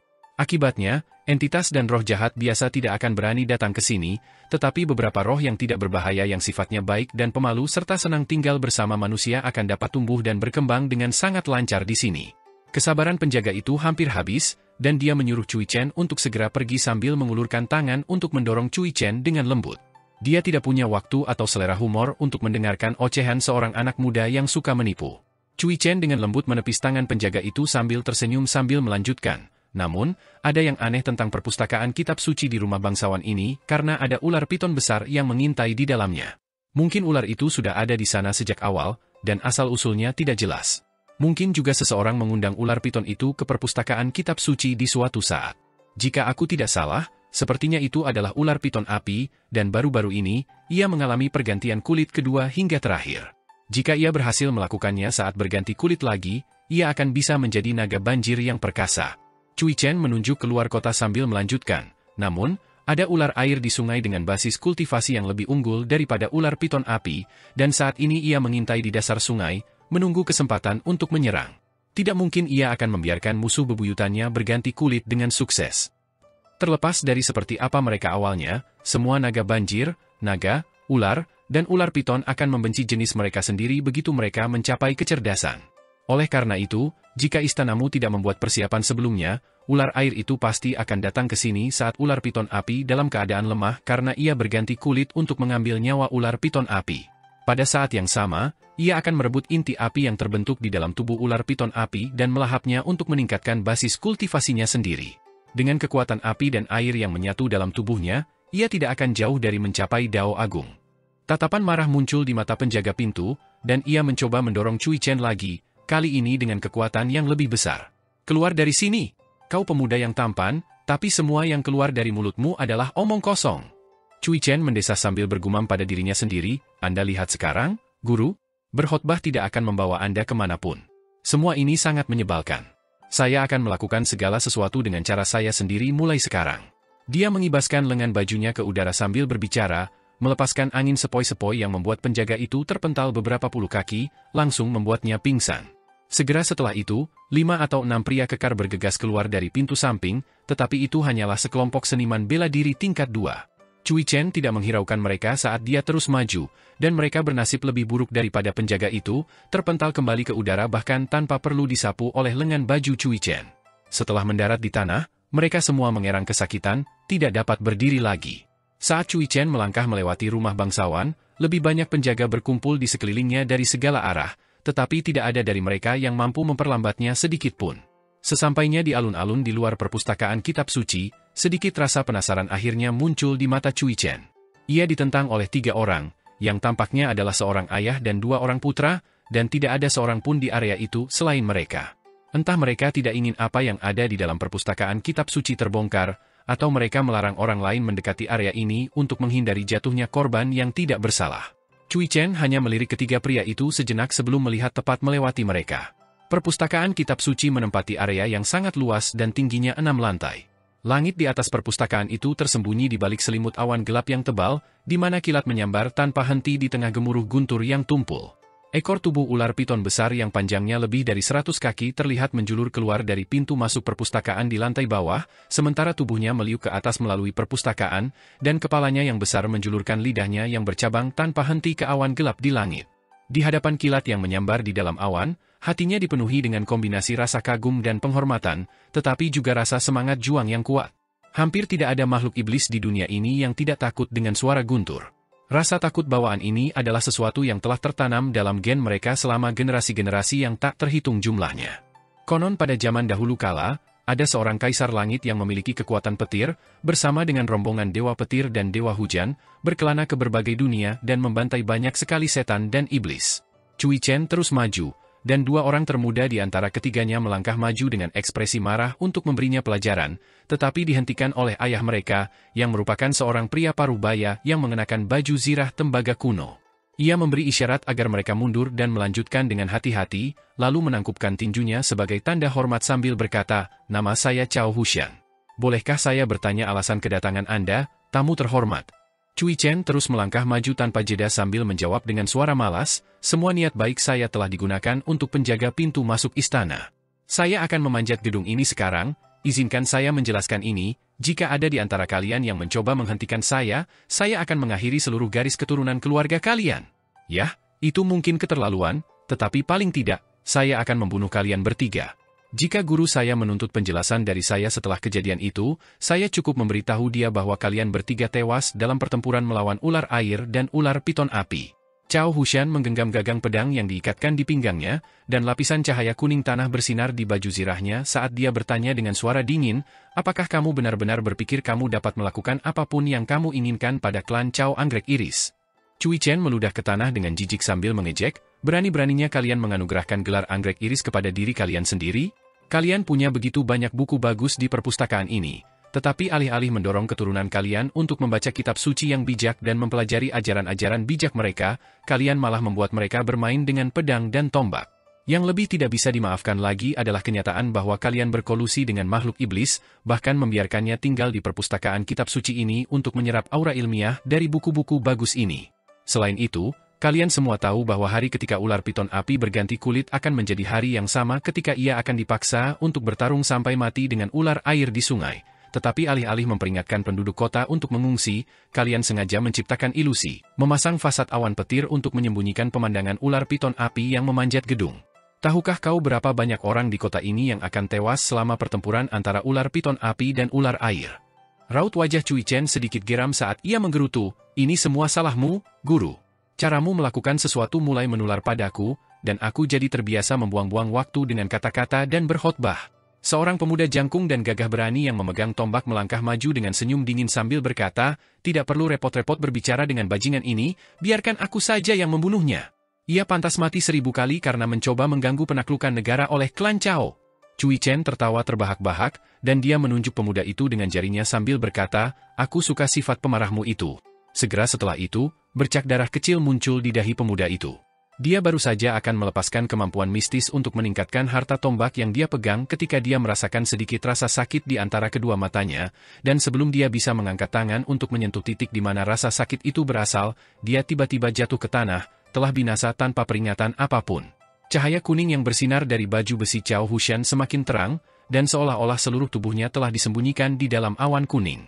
Sementara itu, putranya yang lain mulai melantunkan mantra sambil membuat serangkaian segel tangan dan bergegas mundur, dengan panik mengambil tindakan untuk melindungi dirinya sendiri.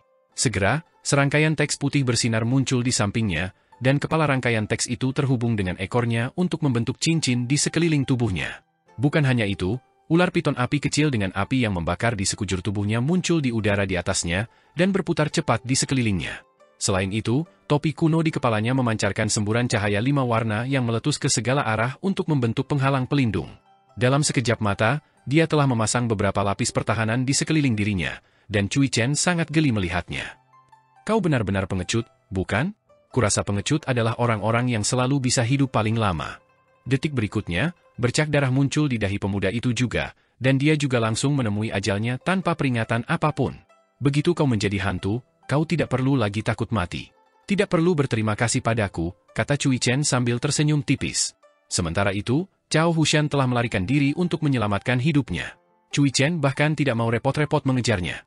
Dia merasa sangat malas, dan dia tidak ingin bersusah payah memburu ikan kecil yang tidak penting seperti itu. Alih-alih segera masuk ke perpustakaan kitab suci, Cui Chen berhenti di pintu masuknya. Botol yang diikatkan di pinggangnya agak berat karena diisi dengan anggur. Dalam perjalanan ke sini, Cui Chen telah membeli 1 liter anggur cair lagi. Ia telah menghabiskan sebotol anggur asli setelah meninggalkan ibu kota negara Sui besar, dan ada beberapa toples anggur berkualitas di kereta yang diberikan oleh Gao Xuan, tetapi ia tidak bisa hanya duduk di kereta dan minum anggur langsung dari toples itu. Oleh karena itu, Cui Chen memutuskan untuk menyimpan botol anggur itu alih-alih membuangnya, dan sekarang setelah botol itu berada di sisinya begitu lama, ia menjadi agak terikat padanya. Setelah menghabiskan semua botol anggur di kereta, Cui Chen terpaksa membeli anggur dari toko-toko anggur pinggir jalan yang ditemuinya. Saat itu, Cui Chen tidak punya pilihan selain meminjam uang dari Chen Ping'an. Ia tidak punya sedikit pun perak, yang ia miliki hanyalah sejumlah besar kekayaan yang tidak dapat ia akses sebelum menjadi pemurni Qi tingkat kelima. Setelah meneguk banyak dari botol anggurnya, Cui Chen melangkah maju dan melangkah melewati ambang pintu perpustakaan kitab suci. Setelah mendeteksi ancaman yang ditimbulkan oleh Cui Chen, ular piton api itu telah mundur kembali ke perpustakaan kitab suci, dan sebagai hasilnya, awan gelap dan petir di langit agak surut. Cui Chen berjalan menuju tangga sambil mendesah, menaiki tangga itu sangat merepotkan. Saat Cui Chen mencapai lantai 5, dia menolak untuk naik lebih jauh, duduk di tangga dengan ekspresi cemberut, tidak mau melangkah lagi. Kepala merah besar dengan sepasang mata hitam pekat perlahan mengintip dari antara lantai 4 dan 5, dan ia mengintip Cui Chen dengan saksama. Cui Chen menoleh ke ular piton api dengan ekspresi sedih sambil merenung, jika aku punya sesuatu seperti dirimu untuk diajak bicara dan menghibur diri di rumah kita dulu, mungkin aku tidak akan menjadi seperti ini. Ular piton api itu dengan lembut meletakkan dagunya di tanah, menunjukkan sikap tunduk yang rendah hati.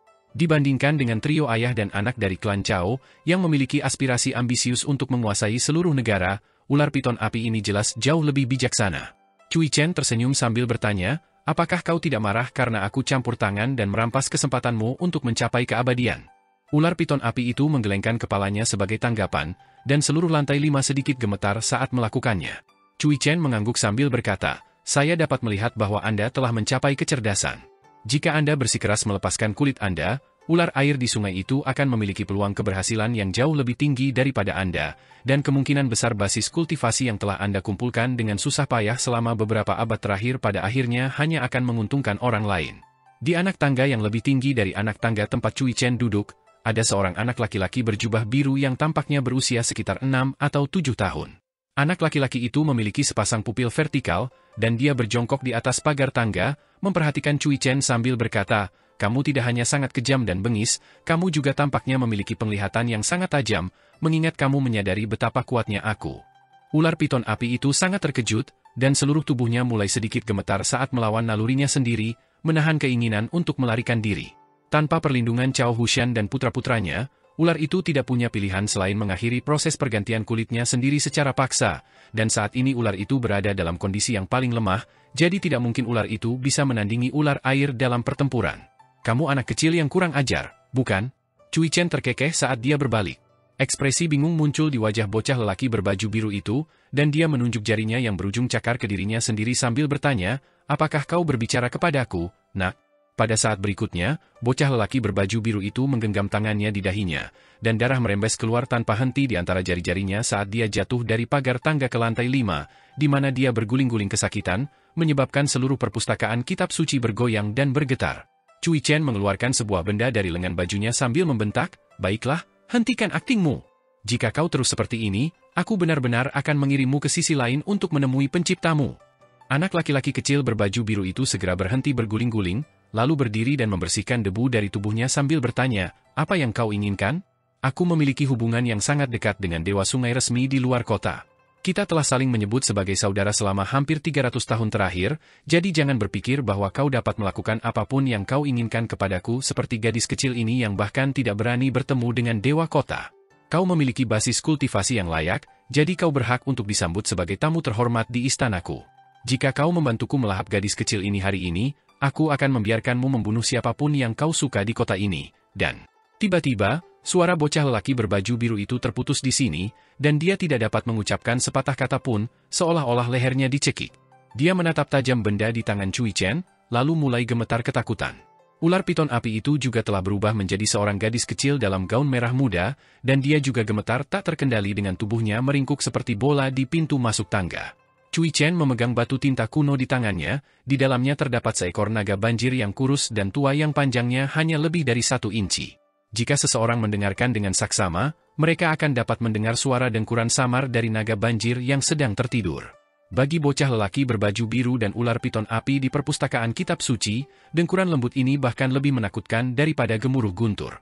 Cui Chen menundukkan kepalanya dengan jarum emas berkilauan terjepit di antara ibu jari dan jari telunjuknya, dan ia menggores ujung jarum di sepanjang tepi batu tinta kuno itu, menimbulkan jejak percikan api seolah-olah ia sedang mengasah jarum itu sambil berkata, "Masuklah ke sini."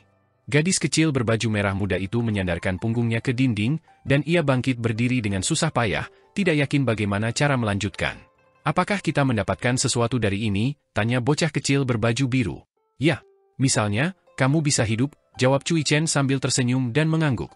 Bocah kecil berbaju biru itu mengangguk sebagai jawaban, seolah-olah dia akan menurut, tetapi kemudian menerobos masuk melalui jendela di lantai 5 sebelum melarikan diri dari tempat kejadian. Dia diikuti oleh seberkas cahaya keemasan yang panjangnya sekitar 2 hingga 3 kaki, dan cahaya itu melesat tepat ke arahnya ke arah timur. Beberapa saat kemudian, gelombang besar meletus di permukaan sungai di sebelah timur luar kota, dan ada jejak darah yang terlihat di dalam air. Chen Ping'an sedang minum tehnya di gerbang kota, dan dia segera membayar tagihan sebelum bergegas masuk ke kota. Saat tiba di rumah bangsawan Iris Orchid, dia mendapati bahwa tidak ada seorang pun yang menjaga pintu masuk, jadi dia dapat bergegas menuju perpustakaan kitab suci yang menjulang tinggi tanpa menemui perlawanan apapun. Ia tiba di tempat kejadian tepat pada waktunya untuk melihat Cui Chen muncul dari dalam sambil memegang tangan seorang gadis kecil berpakaian merah muda, dan untuk meringankan bebannya sendiri, ia telah memerintahkan gadis kecil itu untuk membawakan rak bukunya. Alhasil, satu-satunya barang yang ia bawa hanyalah botol anggur yang diikatkan di pinggangnya. Tiba-tiba, sebuah pikiran muncul di benak Cui Chen, dan ia memerintahkan gadis kecil berpakaian merah muda itu untuk mengambilkannya beberapa buku dengan energi spiritual paling melimpah di perpustakaan, sementara ia duduk di depan pintu perpustakaan kitab suci, minum anggur sambil menatap Cui Chen Ping'an sambil tersenyum dan berkata, "Silakan, guru. Aku mendengarkan. Apakah kamu tahu mengapa aku memintamu untuk kembali ke daerah mata air naga bersamaku?" tanya Chen Ping'an. Cui Chen meneguk anggurnya dalam-dalam, lalu menyeka mulutnya dengan punggung tangannya sambil menjawab, "Ya. Kamu khawatir bahwa tanpa pengawasanmu, aku akan kembali ke kebiasaan lamaku dan membuat masalah di Akademi Tebing Gunung. Kamu khawatir dengan ketiga anak itu, jadi kamu lebih baik membebani dirimu sendiri dengan harus bepergian bersamaku daripada mengambil risiko anak-anak itu akan mengalami celaka." Alis Chen Ping'an sedikit berkerut setelah mendengar ini, sementara Cui Chen mendesah, "Jangan menatapku seperti itu. Apakah kamu benar-benar berpikir bahwa sulit untuk menebak niatmu? Keterkejutan di wajahmu saat ini merupakan penghinaan terhadap kecerdasanku." Chen Ping'an terdiam sejenak, lalu berkata, "Jika kau bersedia melindungi mereka dengan sungguh-sungguh, maka mulai hari ini, aku akan setuju untuk membiarkanmu menjadi muridku. Kau punya kesepakatan?" Cui Chen segera menjawab sambil mengangkat botolnya tinggi-tinggi. Alis Chen Ping'an sedikit berkerut sekali lagi. "Kau tahu, lupakan saja. Apakah itu karena aku setuju terlalu cepat?" Cui Chen bertanya dengan senyum dingin. "Jangan terburu-buru menarik tawaranmu. Sejak aku menyelinap pergi dari kereta kuda bersamamu, aku sudah mengantisipasi bahwa hal-hal akan menjadi seperti ini. Oleh karena itu, aku tidak setuju begitu cepat sekarang karena aku ingin sekali memanfaatkan kesempatan ini. Sebaliknya, itu karena aku sudah mengantisipasi semuanya sebelumnya, jadi jangan berpikir bahwa aku mengatakan ini hanya untuk menenangkanmu, Chen Ping'an. Anda mungkin tidak percaya ketika saya mengatakan ini, tetapi tetap tinggal di ibu kota negara Sui besar adalah bagian dari rencana saya sejak awal. Apakah menurut Anda menyenangkan bagi saya untuk bermain permainan pikiran dengan diri saya sendiri sepanjang perjalanan ke negara Sui besar? Ini mungkin terlalu sulit untuk Anda pahami, tetapi ini adalah permainan pikiran yang dimainkan antara Kekaisaran Li besar dan negara Sui besar. Nasib dan keberuntungan kedua kekaisaran bergantung pada hasil permainan ini. Cui Chen terdiam sejenak, lalu mendesah, memang bukan gayaku untuk berperan sebagai pahlawan dan menjelajah jauh ke wilayah musuh dengan mempertaruhkan keselamatanku sendiri, tetapi kali ini mau bagaimana lagi? Pada akhirnya, akulah yang membuat kekacauan ini, dan tidak baik bagiku untuk membiarkan orang lain membereskannya untukku. Guru, jika aku benar-benar meninggal di ibu kota negara Sui besar, aku pasti akan membuatkan tugu peringatan untukmu, kata Chen Ping'an dengan ekspresi serius. Cui Chen tercengang sesaat setelah mendengar ini, lalu bergumam pada dirinya sendiri dengan suara rendah, astaga, dia bahkan tahu tentang tugu peringatan. Sepertinya dia belajar banyak dari Li Baoping dan Lin Shui dalam perjalanan ke negara Sui besar. Seperti yang diharapkan dari guruku, dia adalah pembelajar yang cepat. Ngomong, kamu ingin Cui Chen atau Cui Dongshan diukir di batu nisanmu? Tanya Chen Ping'an. Ekspresi ngeri muncul di wajah Cui Chen saat ia memprotes, jangan katakan itu. Aku belum mati. Senyum kemudian muncul di wajah Cui Chen saat ia melanjutkan, aku tahu kau akan melakukan ini, jadi aku bahkan menyiapkan hadiah perpisahan untukmu sebelumnya. Gadis kecil tadi sebenarnya adalah ular piton api, dan ia telah diasuh oleh aura ilmiah di perpustakaan kitab suci sejak usia muda, jadi ia memiliki kepribadian yang sangat jinak dan patuh dan akan menjadi pelayan ilmiah kecil yang sempurna untukmu. Sedangkan untuk anak satunya, dia adalah ular air dengan kepribadian yang lebih ganas, tetapi kamu membutuhkan seseorang yang dapat melawanmu dalam perjalanan kembali ke Dragon Spring County.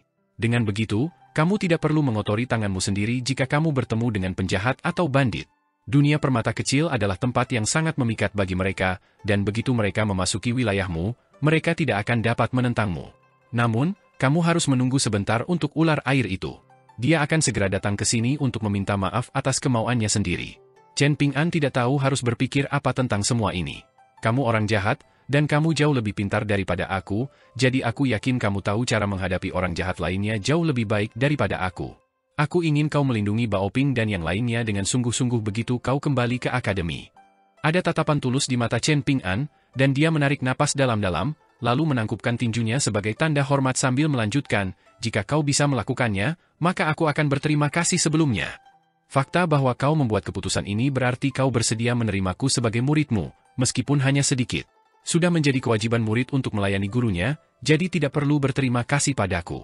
Awalnya, Cui Chen menyeringai nakal, tetapi setelah melihat ekspresi serius Chen Ping'an, dia langsung memasang ekspresi seriusnya sendiri sambil menangkupkan tinjunya sebagai tanda salam perpisahan sebelum membungkuk dalam-dalam. Disinilah kita berpisah, guru. Pastikan untuk menjaga diri Anda dalam perjalanan kembali ke Dragon Spring County. Gadis kecil berbaju merah muda itu bergegas keluar dari perpustakaan kitab suci sambil membawa setumpuk besar buku-buku kuno tepat pada waktunya untuk melihat Cui Chen membungkuk kepada Chen Ping'an, dan sedikit ketakutan langsung muncul di matanya saat dia menoleh ke arah Chen Ping'an. Pada saat yang sama, seorang anak laki-laki berbaju biru jatuh dari langit dengan pakaian compang-camping, memperlihatkan pemandangan yang menyedihkan untuk dilihat. Seberkas cahaya keemasan berputar tanpa henti di sekelilingnya, seolah-olah itu adalah seorang prajurit yang bertugas mengawal seorang penjahat. Anak laki-laki berbaju biru itu terengah-engah saat dia berbaring di tanah dan menyeka darah dari wajahnya. Dia menoleh ke Cui Chen, dan tatapan kejam di matanya masih belum sepenuhnya memudar. Ini tidak mengherankan, mengingat dia telah berkuasa di sungai di luar kota selama beberapa abad hingga saat ini, jadi dia secara alami merasa sangat marah dan geram karena telah dipermalukan seperti ini. Dengan menjentikan jarinya, seberkas cahaya biru terbang kembali ke lengan baju Cui Chen seperti seekor burung yang kembali ke sarangnya. Cui Chen dapat melihat bahwa ada sedikit ekspresi bingung di wajah Chen Ping'an, jadi dia tersenyum dan menjelaskan, apakah kamu ingat ketika kita berada di luar Yefu Pass, bagaimana aku membanggakan kepadamu tentang bagaimana aku telah menyiapkan beberapa hadiah yang sangat berharga untukmu. Salah satu hadiah itu adalah pedang terbang yang sementara tidak memiliki pemilik bernama Golden Autumn. Pedang terbang itu tidak hanya sangat kuat, bahkan seseorang dengan basis kultivasi yang tidak terlalu maju pun dapat menggunakannya. Senyum puas muncul di wajah Cui Chen saat dia berkata, pemilik terakhir pedang terbang ini adalah seorang dewa pedang yang maha kuasa dari benua ilahi bumi tengah. Dia juga seorang pecandu Go yang total, dan mungkin dia pernah mengalami benturan keras di kepala atau semacamnya, tetapi dia memutuskan untuk beralih dari kultivasi pedang menjadi mendedikasikan dirinya sepenuhnya untuk bermain Go. Sayangnya baginya, dia adalah pemain Go yang agak biasa-biasa saja, dan dia kehilangan pedang terbang ini padaku dalam sebuah taruhan. Akhirnya, saya akan mengatakan dia bertaruh dengan saya karena dia tahu betul bahwa dia akan kehilangan pedang terbangnya karena keinginannya untuk memutuskan semua ikatan dengan identitas lamanya sebagai seorang pendekar pedang. Apakah Lin Shui dapat menggunakan Golden Autumn ini? Chen Ping'an bertanya dengan ekspresi penasaran. Ekspresi kecewa muncul di wajah Cui Chen saat dia mengerang. Guru, Anda terlalu pilih kasih.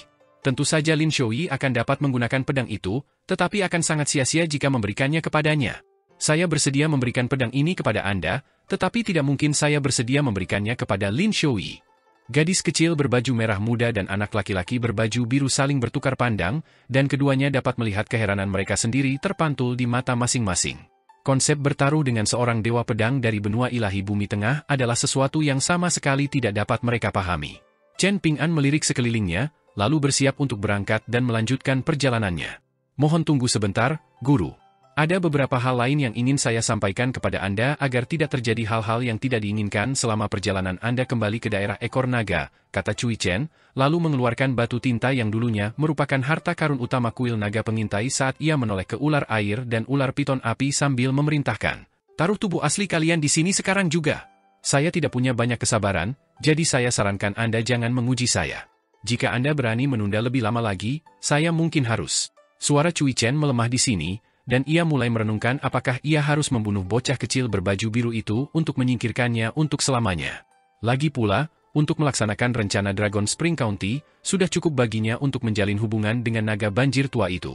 Mengenai ular piton api dan ular air di hadapannya, keduanya tidak terlalu maju dalam basis kultivasi mereka, dan mereka bahkan belum menyelesaikan transformasi mereka menjadi naga banjir, jadi mereka sama sekali tidak mendekati level dewa sungai besar makanan dingin.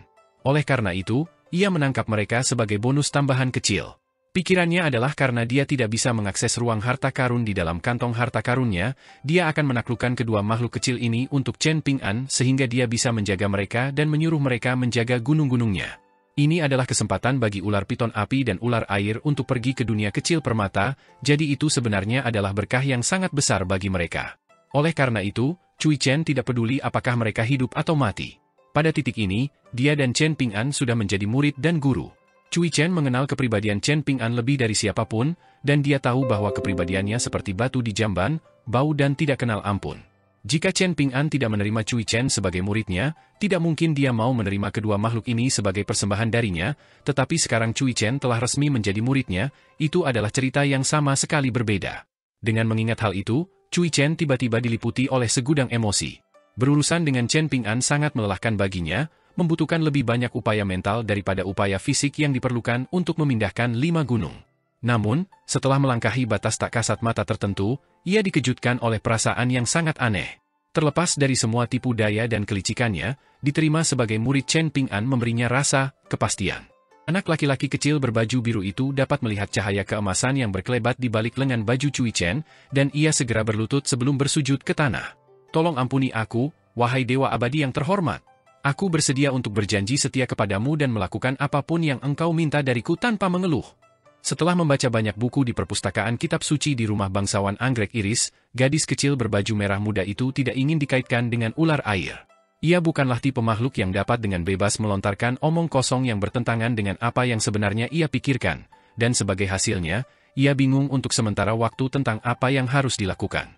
Cui Chen tidak mau repot-repot membuang waktu lagi dengan kata-kata, dan ia mengangkat batu tinta itu sambil berkata, aku akan menghitung sampai 3. Gadis kecil berbaju merah muda itu ragu sejenak, lalu seekor ular piton api kecil yang setipis benang terbang keluar dari keningnya sebelum memasuki batu tinta itu. Seketika itu juga wajahnya berubah sepucat kain kafan dan dia kelihatan seperti hendak pingsan. Ekspresi putus asa muncul di wajah bocah lelaki berbaju biru itu saat dia menghela napas sedih sambil bergumam pada dirinya sendiri, baiklah. Orang bijak belajar untuk tunduk pada keadaannya. Asap kemudian mulai mengepul keluar dari semua lubangnya sebelum menyatu membentuk ular biru kecil yang sedikit lebih tebal dari ular piton api sebelum juga terbang ke batu tinta. Begitu ular piton dan ular itu memasuki batu tinta, mereka langsung meringkuk menjadi sepasang bola, tidak berani bergerak sedikit pun.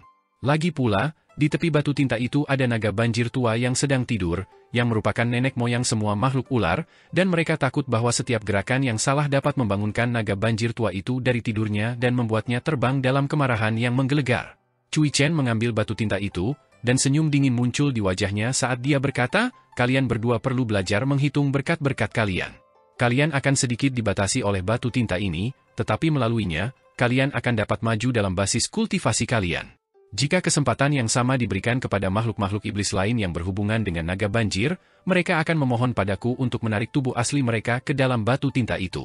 Gadis kecil yang sopan dalam balutan warna merah muda yang telah tumbuh sepanjang hidupnya di perpustakaan kitab suci ini segera membungkukkan badan sebagai tanda terima kasih setelah mendengar ini, sementara anak laki-laki kecil dalam balutan warna biru terbiasa menjalani gaya hidup yang lebih bebas dan tidak sopan, dan dia mengerutkan bibirnya dengan jijik pada klaim Cui Chen. Cui Chen tidak menghiraukan hal ini sambil tersenyum dan melanjutkan, kalian berdua pernah mendengar tentang daerah mata air naga Kekaisaran Li Agung, kan? Itu adalah tempat dunia kecil permata menjadi seperti itu setelah jatuh dari langit. Guruku adalah orang yang sangat kaya di sana, dan dia memiliki 5 gunung, serta banyak kerikil empedu ular yang dipenuhi dengan energi spiritual yang sangat besar. Benda-benda itu terbentuk dari darah roh naga sejati terakhir di dunia ini, aku yakin aku tidak perlu memberitahumu betapa berharganya benda-benda itu. Oleh karena itu, kalian berdua sebaiknya memastikan untuk menjaga guruku dengan baik dalam perjalanan kembali ke daerah mata air naga. Mata gadis kecil berbaju merah muda itu langsung berbinar, dan dia membungkuk dalam-dalam ke arah Chen Ping'an dengan ekspresi gembira. Silakan gunakan pelayan setia ini sesuai keinginanmu. Anak laki-laki kecil berbaju biru itu bahkan lebih langsung berlutut saat dia bersujud ke tanah dan bertanya, Tuan, apakah Anda membutuhkan pelayan cantik untuk menghangatkan tempat tidur Anda di malam hari? Aku kenal banyak wanita cantik, beberapa di antaranya bahkan adalah kultivator. Yang perlu kau lakukan hanyalah mengangguk, dan aku akan menculik. Maksudku, undang mereka ke depan pintu rumahmu dengan kursi sedan mewah sekarang juga. Chen Ping'an memijat keningnya sendiri dengan ekspresi jengkel saat dia melirik Cui Chen. Tampaknya mereka yang mirip memang cenderung bersatu. Dengan mengingat hal itu, masuk akal jika seseorang seperti Cui Chen akan menarik seseorang yang aneh dan tidak terkendali seperti bocah lelaki berbaju biru itu, sementara orang-orang di sekitar Chen Ping'an, seperti Li Baoping, Li Huai, dan Lin Shouyi, jauh lebih masuk akal. Bocah kecil berbaju biru itu mengangkat kepalanya sambil berkata, Tuan, Cao Hushan dari Istana Anggrek Iris memiliki seorang putra lagi, dan sebelumnya dia ditempatkan di luar kota di tepi sungai untuk mengawasiku. Basis kultivasinya tidak begitu maju, tetapi dia memiliki bakat yang lumayan dan klan abadi sebagai pendukungnya. Pada titik ini, kukira dia pasti sudah bertemu dengan ayahnya. Begitu dia mengetahui tentang apa yang terjadi dari ayahnya, dia pasti akan membuat masalah bagi kita di masa depan, begitu juga aku. Anak laki-laki itu membuka mulutnya lebar-lebar, lalu mengunyahnya dengan ganas untuk berpura-pura melahap putra Cao Hushan yang dimaksud. Cui Chen tersenyum sambil berkata, tidak perlu bagimu untuk melibatkan diri dalam masalah ini lebih jauh. Yang harus kau lakukan adalah menemani guruku keluar kota, dan aku akan mengurus sisanya di sini. Jangan membunuh kecuali jika perlu, Chen Ping'an memperingatkan dengan tatapan penuh arti. Aku akan memastikan untuk mengingat ajaranmu, guru, jawab Cui Chen dengan senyum lebar. Tepat pada saat ini, keranjang bambu di punggung Chen Ping'an sedikit bergerak, dan Chen Ping'an berbalik untuk menemukan pedang kayu belalang bergoyang sedikit dari sisi ke sisi. Gadis kecil yang menggemaskan berpakaian emas itu memanjat pedang kayu dan keranjang itu hingga ke bahu Chen Ping'an sebelum memanggilnya, dan Chen Ping'an segera mencondongkan kepalanya lebih dekat padanya sehingga dia bisa berbisik ke telinganya. Setelah mendengarkan dengan saksama apa yang dikatakan gadis kecil itu, dia menoleh ke Cui Chen dan berkata, dikatakan bahwa begitu kamu mencapai Akademi Tebing Gunung, kamu harus menyampaikan 2 pesan kepada Mao Xiaodong, yang salah satunya adalah, surga dan manusia adalah entitas yang terpisah, dan sifat manusia dapat berubah, sedangkan pesan kedua adalah, etika mengatur perilaku, sementara hukum mengatur melalui rasa takut. Ekspresi rumit muncul di wajah Cui Chen saat dia menghela napas pelan. Jelas bahwa salah satu dari pesan-pesan itu adalah pesan perpisahan dari sarjana tua itu untuk dirinya sendiri, sementara yang lain adalah kata-kata terakhir Qi Jingchun yang awalnya ia harapkan akan disampaikan kepada Mao Xiaodong oleh Chen Ping'an. Dengan mengingat hal itu, Cui Chen merasa sedikit sedih, dan ia menunjuk gadis kecil di bahu Chen Ping'an sambil berkata, ini adalah satu-satunya entitas dupa yang tersisa dari Jewel Small World, dan ia telah menempuh sebagian besar jalan untuk mencapai tubuh dewa. Ada kuil Dewa Gunung di Gunung Tertindas, dan Dewa Gunung di sana adalah sosok yang cukup dapat dipercaya, jadi kau dapat meninggalkannya di sana sehingga ia dapat tinggal di kuil dan memperoleh makanan dari dupa yang dipersembahkan di sana. Ekspresi ragu-ragu muncul di wajah gadis kecil berpakaian emas yang berdiri di bahu Chen Ping'an, tetapi akhirnya, ia menarik napas dalam-dalam sambil mengarahkan pandangannya ke arah Cui Chen sambil berkata, Tuan, Qi meninggalkan pesan lain untukku, tetapi saat itu, dia mengatakan kepadaku bahwa kamu mungkin tidak pantas mendengarnya. Namun, sekarang setelah kamu resmi menjadi murid Chen Ping'an, kurasa aku dapat menyampaikan pesan itu kepadamu meskipun kamu masih orang jahat. Cui Chen sedikit goyah setelah mendengar ini, setelah itu sedikit kegembiraan muncul di hatinya, dan dia memasang ekspresi serius saat dia berkata, "Silakan." Gadis kecil berpakaian emas itu berkata dengan suaranya yang lembut. Siswa itu bertanya, "Mengapa dikatakan bahwa seekor kepiting memiliki 6 kaki dan 2 capit? Apakah itu kesalahan administrasi?" Yang dijawab oleh guru itu, sarjana yang miskin itu memiliki anggaran yang ketat. Cui Chen langsung tertawa terbahak-bahak setelah mendengar ini, tertawa begitu keras hingga air matanya mengalir di wajahnya, sementara semua orang melihat dengan bingung. Dia mungkin adalah murid pertama dari cendekiawan bijak dan guru kekaisaran Li Agung, tetapi dia pernah muda, sama seperti orang lain. Saat berjalan ke lantai atas, Cui Chen jatuh terlentang ke tanah sebelum dengan santai meletakkan batu tinta kuno di tanah di sampingnya, tidak memperhatikan debu yang berkumpul di seluruh jubah putihnya yang bersih. Dia berbalik untuk melihat batu tinta itu sambil bergumam pada dirinya sendiri, "Karena aku sudah mulai, aku mungkin juga pergi jauh-jauh dan mengumpulkan tubuh asli semua keturunan naga banjir dari bangsa Shu kuno ke dalam batu tinta ini." Dia kemudian menoleh untuk melihat langit-langit kotak di atas, di mana seekor naga yang berwibawa terukir, dan itu sedikit berbeda dari perpustakaan kitab suci di rumah, yang remang-remang dan tentu saja tidak memiliki sesuatu yang seindah langit-langit kotak ini untuk dilihat. Cui Chen memejamkan matanya, merasa sedikit mengantuk. Cui Chen membuka matanya, lalu menyeka wajahnya dengan lengan baju sambil membentak, "Apa yang kau lihat? Kau belum pernah melihat seorang pria menangis sebelumnya." Dewa Yin dari seorang lelaki tua berjubah terpelajar telah muncul di lantai atas perpustakaan kitab suci. Sosok itu tidak lain adalah naga banjir tua itu, dan dia menatap batu tinta itu dengan ekspresi muram. Cui Chen tetap berbaring di tanah, lalu melemparkan batu tinta itu ke arah lelaki tua itu dengan lambaian lengan bajunya sambil berkata, "Aku sudah menyingkirkanmu dari basis kultivasi selama 300 tahun, jadi aku tidak akan melanjutkan masalah dari terakhir kali. Daripada pergi ke Dragon Spring County, aku ingin kau membantuku menangkap semua keturunan naga banjir di tempat ini. Aku tidak peduli berapa usia atau basis kultivasi mereka, tangkap semuanya di batu tinta ini." Guruku memiliki banyak koleksi kerikil empedu ular yang luar biasa yang dia tinggalkan di rumah, dan syukurlah dia melakukannya. Kalau tidak, mengingat kepribadiannya, dia mungkin sudah memberikan semua kerikil itu saat ini. Setelah semua keturunan naga banjir ditangkap, kerikil empedu ular itu akhirnya bisa digunakan dengan baik. Cui Chen kemudian duduk sambil dengan santai membersihkan dirinya, sementara naga banjir tua itu menyimpan batu tinta itu. Dia bisa dengan jelas merasakan perubahan aura Cui Chen, dan ketidakpuasan di hatinya langsung memudar sepenuhnya, digantikan oleh kepasrahan dan kekaguman. Seperti yang diharapkan dari guru kekaisaran Li Agung. Cui Chen menghela napas pelan saat berkata, "Tidak ada yang mengejutkan tentang semua ini. Ini adalah kejadian langka di benua Vial berharga timur yang kecil, tetapi di benua ilahi bumi tengah, yang harus kamu lakukan adalah tinggal di sana selama 1 abad, dan selama waktu itu, kamu akan melihat banyak keajaiban luar biasa membuat kenaikan meteorik sebelum jatuh ke kehancuran mereka secepat mereka muncul di tempat kejadian. Pergantian akan begitu cepat sehingga kamu bahkan tidak akan bisa mengikuti semuanya. Pada akhirnya, kamu akan menyadari bahwa umur panjang adalah yang terpenting di atas segalanya." Naga banjir tua itu menggelengkan kepalanya sambil tersenyum saat berkata, "Benua ilahi bumi tengah bukanlah tempat yang bisa diinjakan kaki oleh orang-orang seperti kita. Jika kita ketahuan, ada kemungkinan besar kita akan ditangkap oleh kekaisaran-kekaisaran kuat itu dan dicabik-cabik." Cui Chen tetap duduk di tanah sambil berkata dengan ekspresi acuh tak acuh, "Ada perubahan rencana lagi. Beberapa orang di ibu kota kekaisaran Li Agung berpikir bahwa kamu tidak memiliki wewenang untuk melayani sebagai kepala gunung akademi baru di Gunung Cloud Drape. Saya keberatan dengan ide ini, tetapi Yang Mulia telah membuat keputusan untuk menugaskan Anda hanya sebagai wakil kepala gunung, dan Anda bahkan mungkin bukan orang kedua yang bertanggung jawab.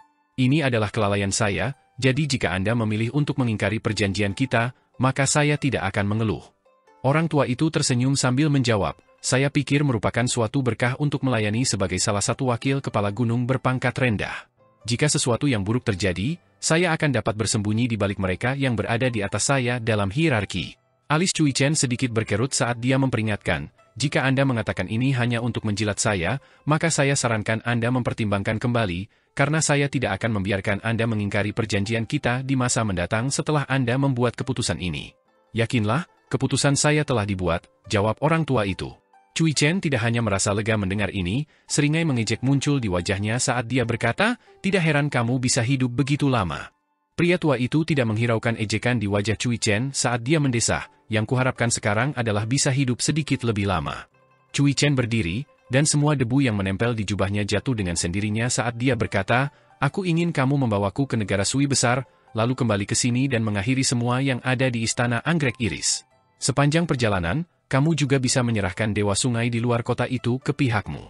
Ekspresi aneh muncul di wajah lelaki tua itu saat mendengar ini. Cui Chen melangkah ke arahnya sambil menyeringai sambil bertanya, ada apa? Apakah kamu tidak terbiasa digendong seseorang di belakang lehermu? Tidak ada yang perlu dipermalukan. Di masa lalu, orang-orang abadi menunggangi naga seperti halnya orang-orang kaya menunggangi kuda dan keledai.